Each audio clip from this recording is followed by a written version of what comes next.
extra millions coming your way, some Saudi Arabia. Kí ló ń ṣẹlẹ̀ gangan? What's going on with our career now? It's always like this when the season is over and then the summer transfer negotiation starts.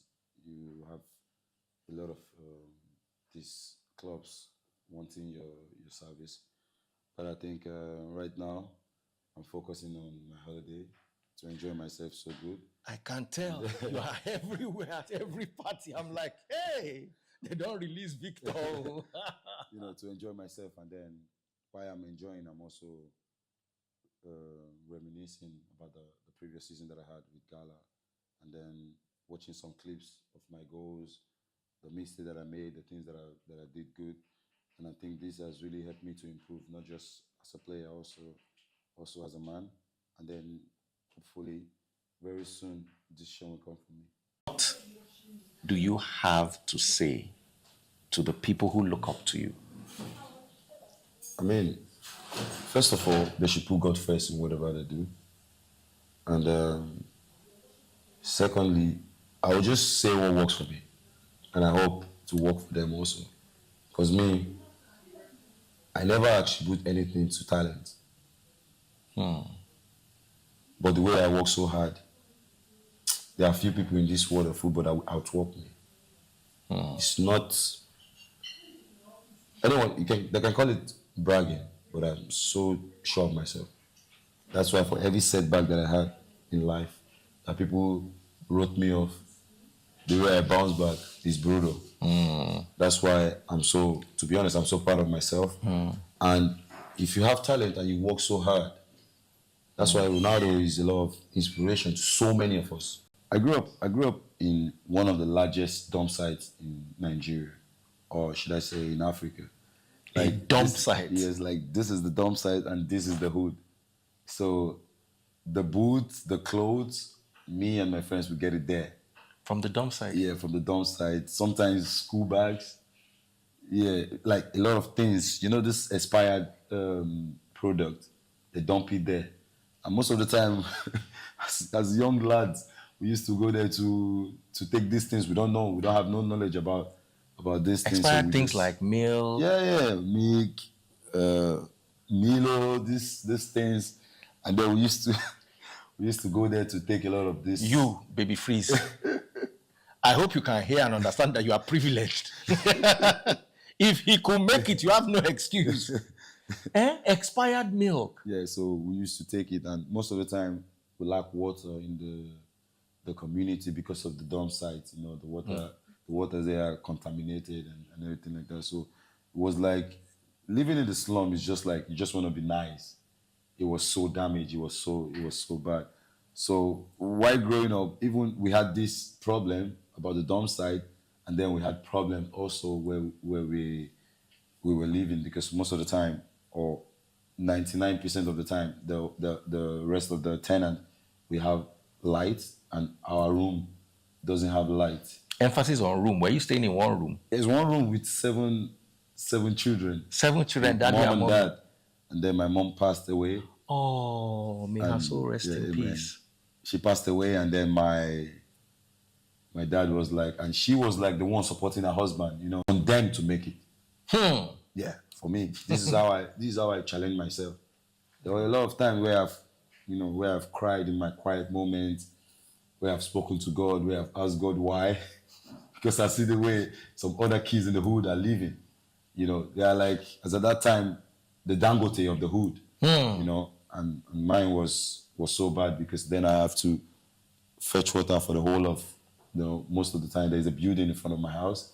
The up of the this face me and face you. I used to fetch water for the people there for 18 naira. Most of the time I would wash gutter, when the green things are coming out, the like Spirogyra in gutter, you will wash it for 30 naira. Yeah, I wash it. But now you are talking about 30 million.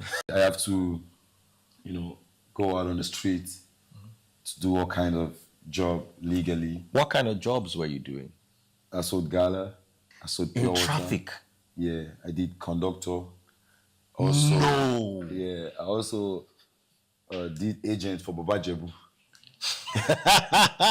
It was just just doing all this thing just to earn money, just to support the family, because my brother was like also the one taking care of all of us, because he used to sell newspaper at Ojota. When I signed for my first pro contract, we didn't tell him we wanted to buy a house for him.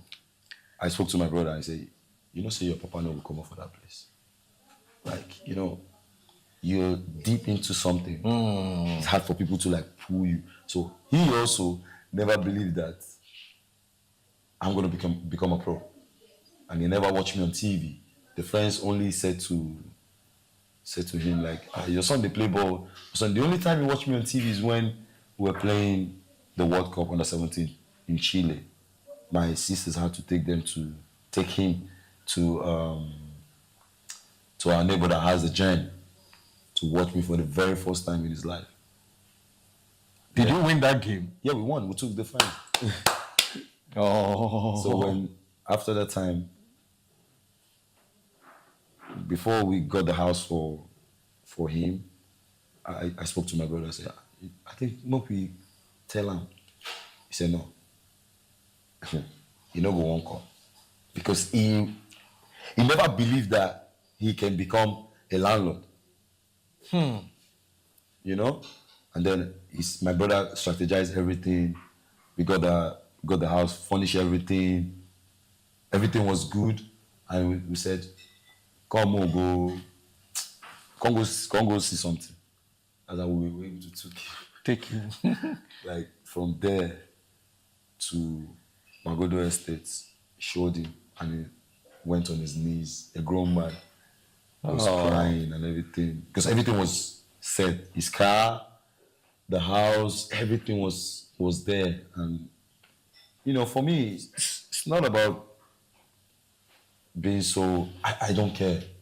I just want to be able to wake up every morning to see that my family has the roof over their head that is theirs.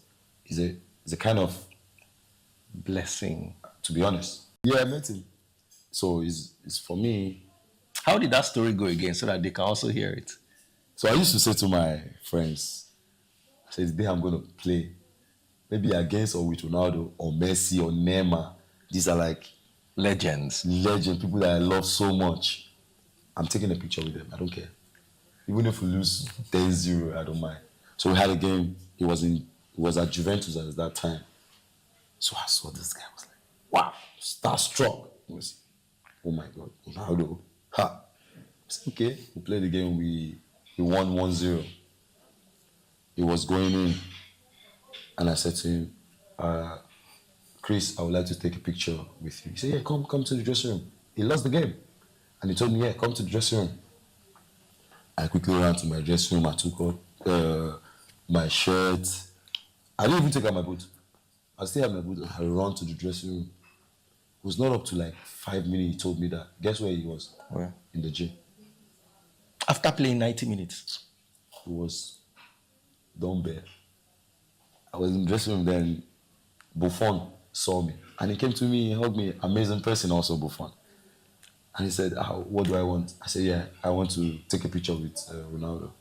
He said, where is he? So he was looking for him. And then he went into the dressing room, like to the gym side. And he's like, he's walking out.